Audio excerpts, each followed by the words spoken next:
What's going on YouTube? James here. Welcome back to James Talks Movies, where today I am going to be doing a little movie review for the newest Disney live action remake that has came out, like the 1,000th attempt at a Disney live action remake, I think.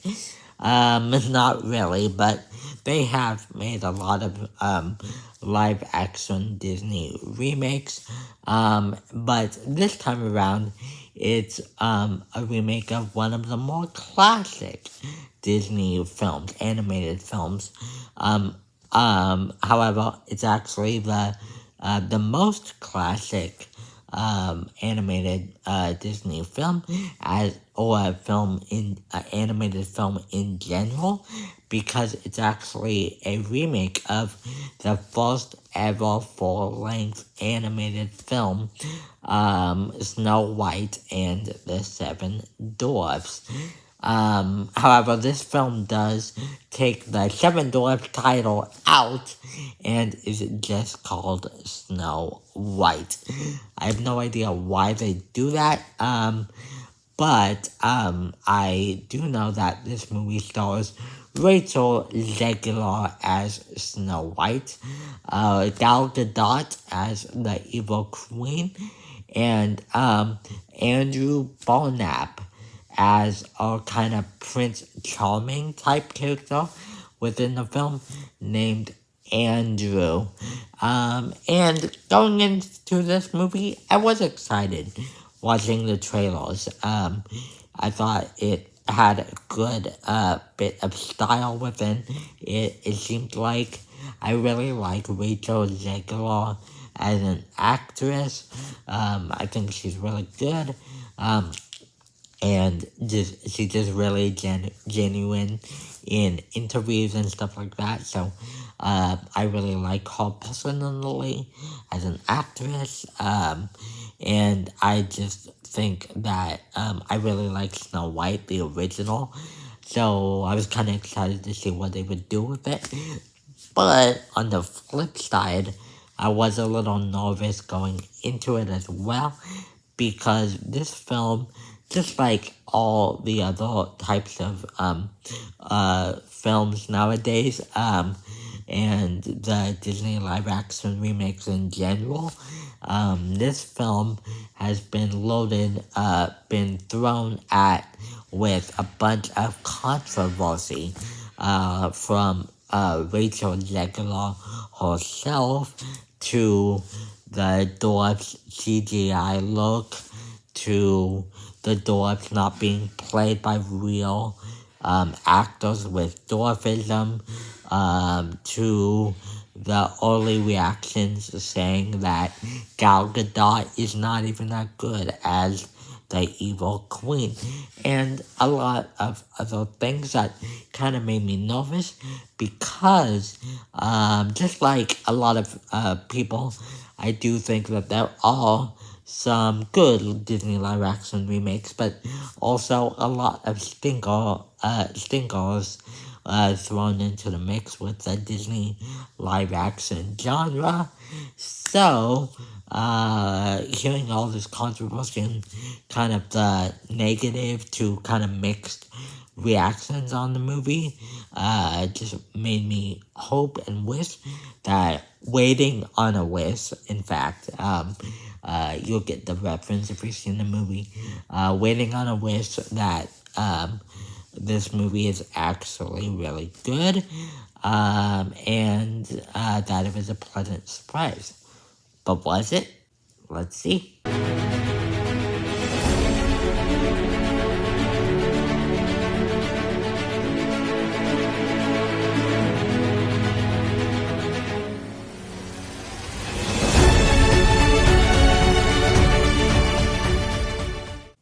Did I watch the same movie as you guys?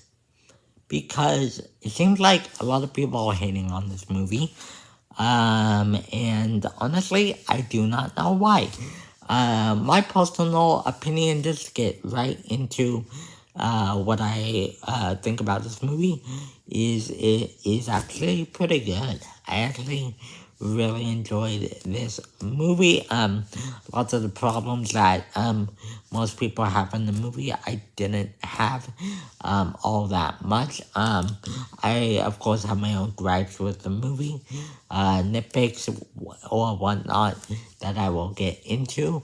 But this movie, that by the way is directed by director Mark Webb, who directed the Amazing Spider-Man movies and 500 Days of Summer. I actually haven't seen those films, but he did direct another movie called Gifted, with Chris Evans and McKenna Grace. That I do recommend that movie. I feel like it's pretty cute. So just going off that film, he was able to kind of bring a charming sensibility to the Gifted. And so when he got announced to direct this movie, I was thinking that he was gonna hopefully, like I said before the intro, kind of bring his own style and unique charm to the movie. And to get right into my positives, I think that's exactly what he does. I just think that he does a really good job of bringing the magic and kind of the Disney magic and kind of the look and the feel of a classic Disney movie to life.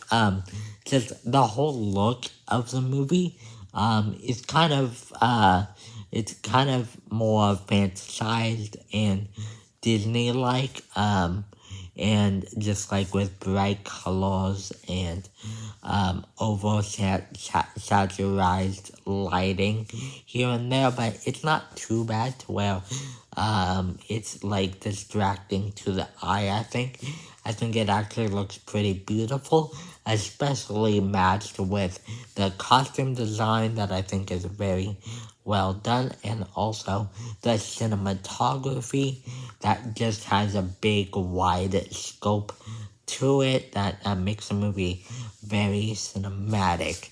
Also, Rachel Zegler herself is such a good Snow White. I think that she just brings the charm of the original Snow White, and she just brings the strength and the vulnerability of Snow White as well. In this film, she's given a lot more character development. Although in the original she is very cute, and it is fun to just watch her play off with these dwarf characters, and just kind of have a lot of funny gags within the film. But in this film, she's very more of a dependent woman. She's definitely more of a leader in this movie. The evil queen in this movie has more motivations as well to make it so she is not the film isn't focused on just her wanting to kill Snow White. You see a lot more effect on the community as a whole, all her community, and Snow White's desire to be nice to people and have grace and love is tested in this movie.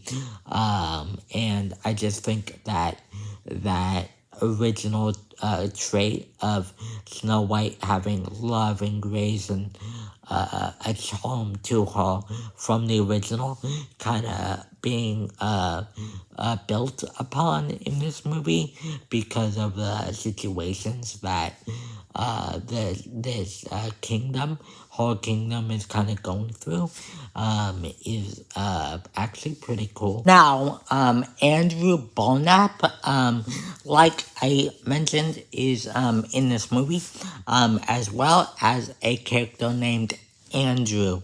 And Andrew, unlike the original film, is not a prince. He's actually a bandit that, after the evil queen kind of took over Snow White's and his kingdom, ended up kind of fending for himself, and he has his own group of bandits where they kind of go out in the woods and kind of, like I said, fend for themselves, and just is kind of a Robin Hood-esque character, that I do think is really fun and adds a little bit more of an action, high octane element to the film that I feel like is pretty fun. But anyway, with his character, you also see the love and compassionate side of Snow White as well when she meets what's his name? Andrew. That's his name. Andrew, who falls in love with Snow White, just like the original. I guess that's not a spoiler, because he really appreciates Snow White's capability to love and be kind when really the world has been so cruel and disgusting feeling for what should be both of them. But Andrew falls for Snow White because of her just loving nature, and there is just something so sincere about that, that I just found really charming and very cute. Also, now to kind of get into the what most people have called kind of the negative aspects of the film, I'm gonna be talking about Gal Gadot as that evil queen. And she's good. I don't see the bad acting at all. Now, I gotta admit, when I did see the trailer, and like I think I saw like a clip of the film, I did kind of I did, without like really seeing the whole picture of kind of what they were going for with her character in the film, did kind of think that her line deliveries, from what I saw, were a little flat. But I don't know. Watching this film, my opinion kind of changed on that. I did feel her menacing presence throughout the whole film. And I just think you could really tell that she was having a lot of fun with this, and making it like very over the top and just very silly, almost slapsticky. But since that's kind of the tone of the movie, just very Disney and very cute and just very theatrical. I would say is the right word. I think it quite worked. There are some kind of wasted scenes with her character that I'll talk about kind of in my negative aspect of the film. But overall, I actually think Gal Gadot does a really good job in this movie. And also, what about the dwarves? The dwarves in this movie have probably been under the most controversy in the film, as they did reshoots with this movie.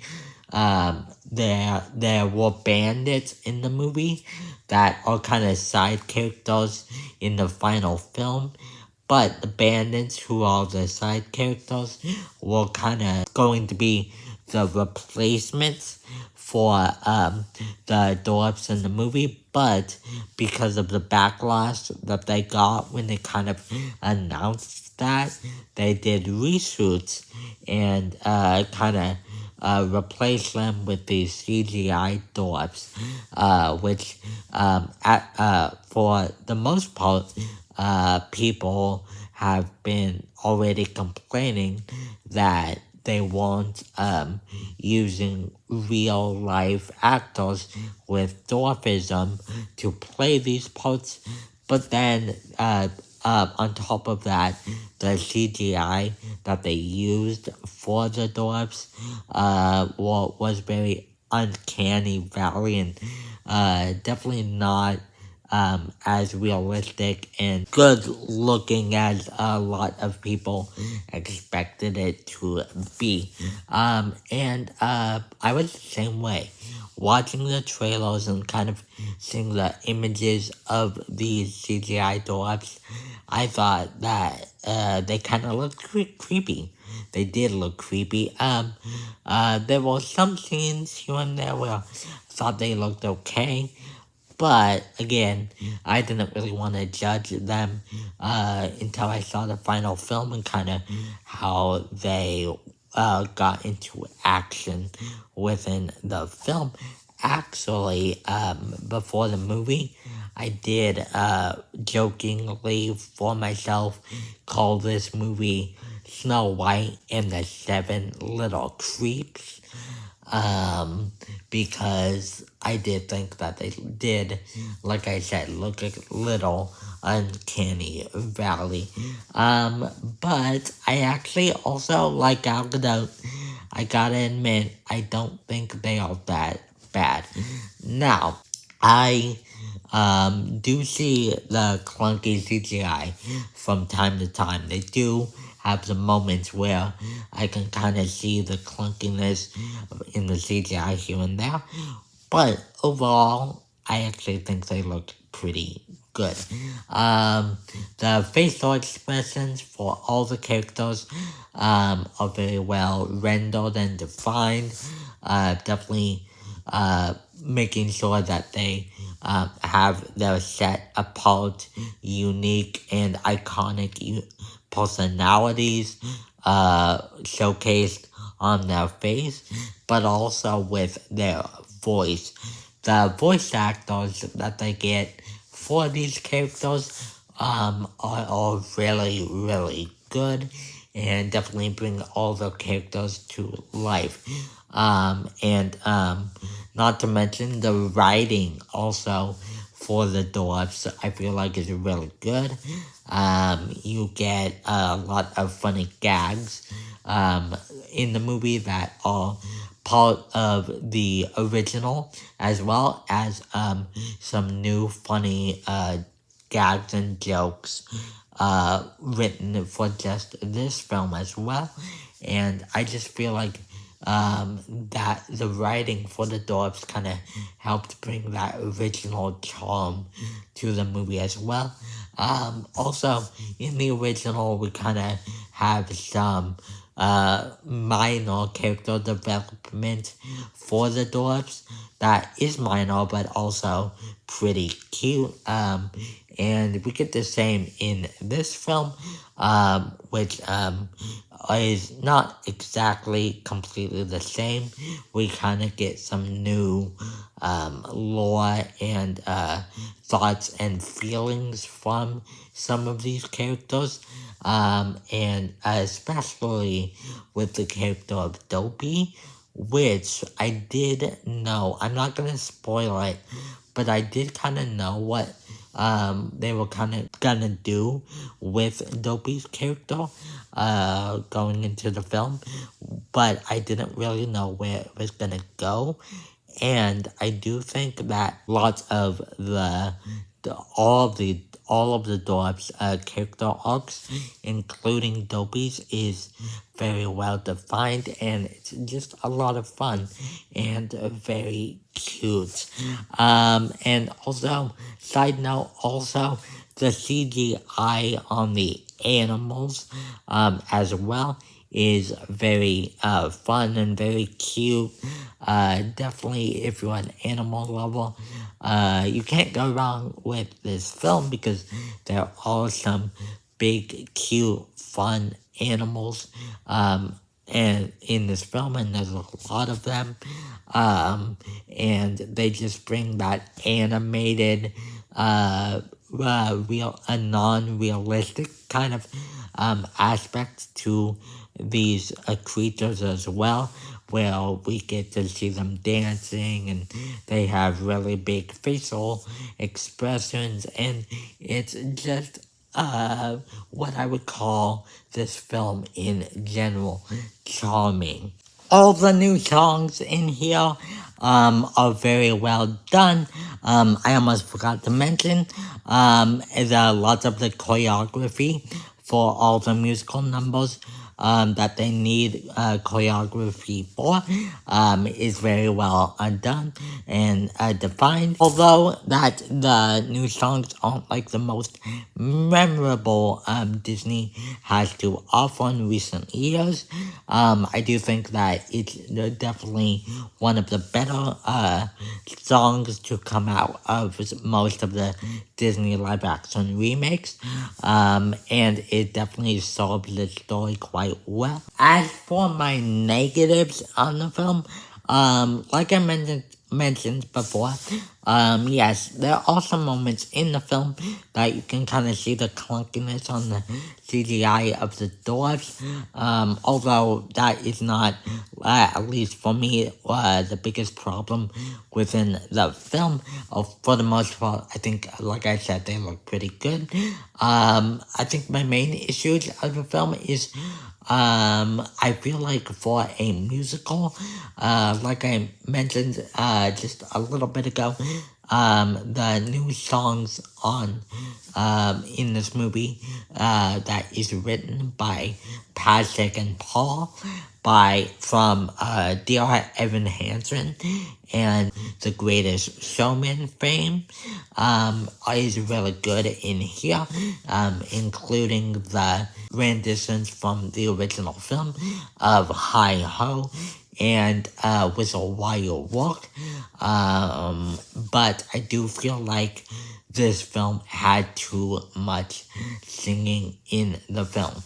I do think that there was a song and a reprise given to Gal Gadot and as the Evil Queen, and I do feel like she did perform it very well, but I do think it kind of just took away from the intensity of those moments that were replaced by the song she was given.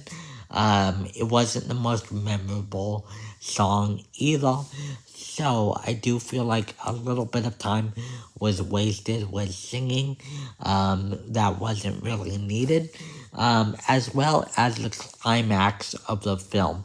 I do feel like it was not, again, as intense and impactful as it was in the original.